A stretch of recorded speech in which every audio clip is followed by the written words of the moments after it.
Well, today we're going to talk about some relatively new concepts regarding contaminant transport and how it affects monitored natural attenuation. And that topic is contaminants that are stored in low permeability zones. Yeah, this is a little different from the conventional M&A topics where people talk about dispersion and dilution and degradation. So Chuck, why are we talking about matrix diffusion? Well, basically we got some great insights and some really neat thinking from Dr. John Cherry at University of Guelph. I sometimes attend their university consortium meetings that are organized by Dr. Cherry, Dr. Beth Parker, Dr. Tom Sale. And Dr. Cherry was talking in this presentation about this large site north of Los Angeles that basically releases of chlorinated solvents in this large sort of mountain. And the University of Guelph team had done a lot of research out there showing how that these chlorinated solvents were released at the top of this mountain from years of rocket testing. But none of these solvents had been observed in the seeps leaving the mountain. So the big picture is that this aquifer itself, this material in this mountain, can itself store these contaminants in low permeability zones, such as the clays and unconsolidated aquifers or the matrix of fractured rock sites. And if that storage capacity is high enough, then a lot of that contaminant mass can be sequestered away really from in these low permeability compartments and away from the transmissive zones. So we're not really talking about permanent storage, but something that can be sequestered over long periods of time, something like decades or even longer, right? That's right. And Dr. Cherry rightfully noted that this itself is an attenuation process. The bad news, it's really hard to remove these contaminants from what we call low K zones or low permeability zones. But the contaminants are removed from flowing groundwater systems from drinking water in the aquifer itself for a long time. All right, well, I think you have a couple videos to help demonstrate this process. Sure. So we're first going to start with advection dispersion. This first one is a really neat movie of a sand tank model developed by Kevin Marisnick for the University of Wisconsin, Stevens Point. And it shows a plume migrating from left to right in a porous media. And this is speeded up, but you can see there's this green dye in this aquifer, and it's flowing by advection dispersion through the pores in these sand grains. And then you can sort of see it cleans up after a while. They've stopped releasing the dye. But the key point is that only a couple pore volumes, you can clean this whole thing up pretty quickly. Wow, that's pretty neat. But I guess as they say in the infomercials, wait, there's more. There is more. And so if we really think about this, as we tried to clean up these aquifers, do this remediation, we've begun to realize that this matrix diffusion process is a big deal. Okay, and you have another video to explain this, right? That's right. And so this one's from Colorado State University. We'll sort of go through this. Tom Sale and the grad student Leanne Donor. Tom Sale talks about this one as being sort of the best way to visualize matrix diffusion, more important than any paper he's ever written. What are the four gray zones in there? Those are the low K zones, right? Low permeability, they're bentonite. Then there's green dye that comes across this tank. The tank's about 1 meter long for 26 days. So here's 19 days, 20 days, and then they clean up the aquifer. They assume this has been cleaned up by remediation or the source has been removed. But wait, the green's still there. Where's it coming from? Well, it's back diffusing off of those low permeability zones, right? Yeah, so it's loaded up for 23 days. Here's day 45, 48. Still there. And so it's this back diffusion process that can provide these what we call long tails of these contaminants. We've completely cleaned out the sand, but this contamination still is present in those low permeability zones. And that's the challenge we have. And there's two twists to it. Number one, it's hard to clean that stuff up, but it is an attenuation process. Mm-hmm. And this is different than sorption, right? It isn't necessarily that the contaminants are sticking onto there and being sequestered in there. It's a different process, right? Whole separate process. So sorptions is contaminants sticking onto the sand grains of say a sand of an aquifer. This is actually diffusion of material that's going into these clays, silts, or whatever. Mm-hmm. So this is a key thing is that we see a lot of this type of heterogeneity in aquifers, and so let's go to this example here. This is a really great picture from Fred Payne of Arcadis that says this is what we have out there in real life, and you have all these different units. When the big guy deposited this stuff, you just see tremendous differences in hydraulic conductivity, lots of what we call these low K zones in these unconsolidated medias and at fractured rock sites. So at most sites, wherever that plume travels, part of the mass will diffuse into these low K zones at the beginning and then back out. This back diffusion once the transmissive zones start to clean up here. And this is a relatively common thing that we see at sites, all over the place, right? That's right, and so this is just another way to look at this. You might have this red as the plume that's advancing into these sands. The sand is sort of this tan color. What's the gray there, Dave? The gray is the low permeability silts in this case. That's right. So you can see the top panel, the plume is moving, and then the middle panel, the plume is there. But you see these red arrows, the stuff is diffusing into these clays, both the top and the bottom. And once you clean out that bottom part, what happens? Well, once you clean out that bottom part, you basically remove the source, but the plume is flushing away and the transmissive zone gets cleaned up. But the material basically now is going to diffuse in the opposite direction. It's going to move out of those into the more transmissive areas, and so you have a reversal of that diffusion gradient. So that's matrix diffusion, and that's what's shown on that bottom panel. And the key point in this week's lecture is that this is a type of attenuation process.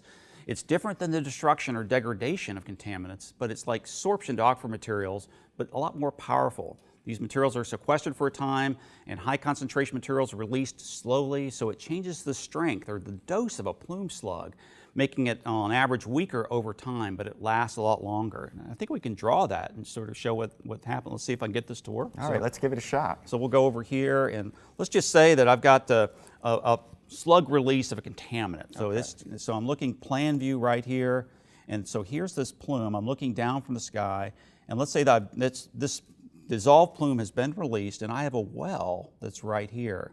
And if you look at this plume, the groundwater flow is from left to right. Then if I'm looking at the concentration at this well X right here, and I'm looking at concentration versus time, according to convection dispersion, I would see a perfect bell curve. It just goes up, and then it goes down.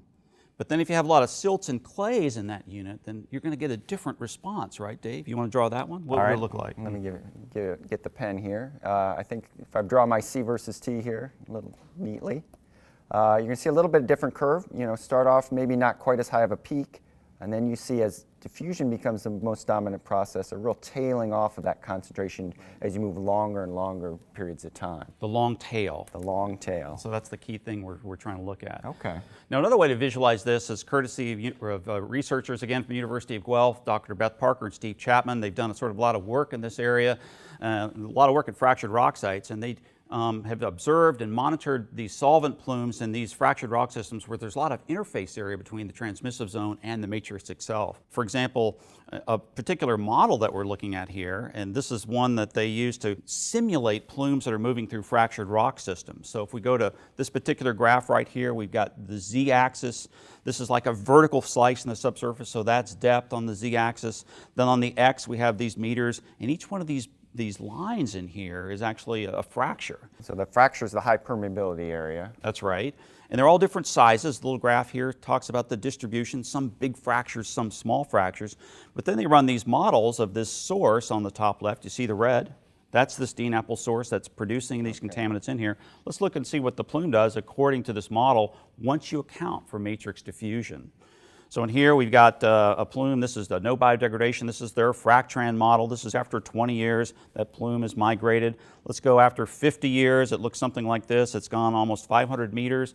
Quite a bit of distribution here, but you start to see this stuff is soaking into some of those fractures and things like that.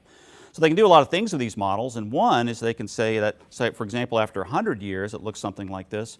What would it look like with biodegradation in that matrix? Is that important? Well, yeah, I think it is. I would expect these greeners to become less green, more blue, and the plume to sort of shrink back a little bit. And that's what we have here, with a 10-year half-life in the fractures and the sandstone matrix. Okay. So one thing about this matrix diffusion piece is that this half-life is really important. If there's any degradation in that matrix, it can be a big deal for us. Okay, let's do another example. Let's go to hydrogeosphere, another model that this team ran. It's an unconsolidated site that we're looking at here. They have a series of 4 clay layers and 3 sand layers. The red is this DNAPL, and you can sort of look at the same pattern here. These are called type sites. And then to model this, though, you really need some fine grids. So down here, Dave, what's the bottom panel? Is that all the layers they have? Yeah, that's the Z direction, the depth direction, and you're looking at about 2 to 5 meters right there. That's right. And so the model can do the math almost centimeter scale, yeah, right? so yeah, you see the much finer lines showing the resolution there on that model. Right. So here's this, so I'll just show you some of their simulations that are in this CERTIP report that they developed, but you have different concentrations. What do they look like? Yeah, on the bottom you're near zero, and these are milligram per liter actually converted to an equivalent pore water concentration, Right. up to about 1 milligram per liter in this case. Okay, so in the model they got this DNAPL source zone, and they're going to sort of let the model run. So this is after 1 year, the panel you're seeing here. This is after 2 years, and the plume is getting larger in the sand zones, right? Remember, the sand zones are in the middle. There are these 3 clay layers. The red, is that the high concentration? That's the high concentration in this model. Okay, and then they're loading this thing up. Here's at 5 years. The plume's already gone off the edge of the model, right? Yeah. But you can start seeing the clay layers, that stuff in the middle is starting to soak up some of that material, right? And that's this matrix diffusion. And after 10 years, they say that's this loading, and the whole system, that whole slice has got some contamination in it. Okay. 10 years, is that a common time for a loading period at an actual site, or is that a little low? I think it would be maybe a little bit low, but I think for the purpose of this, it works. Yeah. A lot of the sites we deal with are 40, 50 years old, so in some ways this might be an optimistic case. Yeah, yeah. So that's with the source on. We then have data for when you're turning that source off. They assume that the DNAPL source has been cleaned up at 10 years. Now let's see what happens. So here's 1 year after the source is removed. There's actually this semi-detached plume, those red bars that are moving on. Let's look at 2 years. They're sort of moving out there. Here's 5 years. Here's 10 years. And with 10 years, you can see there's still a lot of mass throughout that whole zone. Those orange lines in there aren't in the sands, they're in the clays. Let's keep going. Here's 20 years, 30 years, 50 years, and then finally we have 100 years. And even after 100 years of this flushing, so this is 10 years of loading and 100 years of this sort of cleanup period, you still have contaminants that are moving contaminants into those sands and those aquifers. So now let's wrap up and go through some of the key points. Number one is matrix diffusion is an important attenuation process because of these storage effects, right? Yeah, and in some ways you can think of this process as acting like a capacitor in a circuit. It soaks up and stores the contaminants, then slowly releases them over time. Okay, and you're saying that because you took circuits in your education in college? That's what my transcript says, yeah. Okay, great.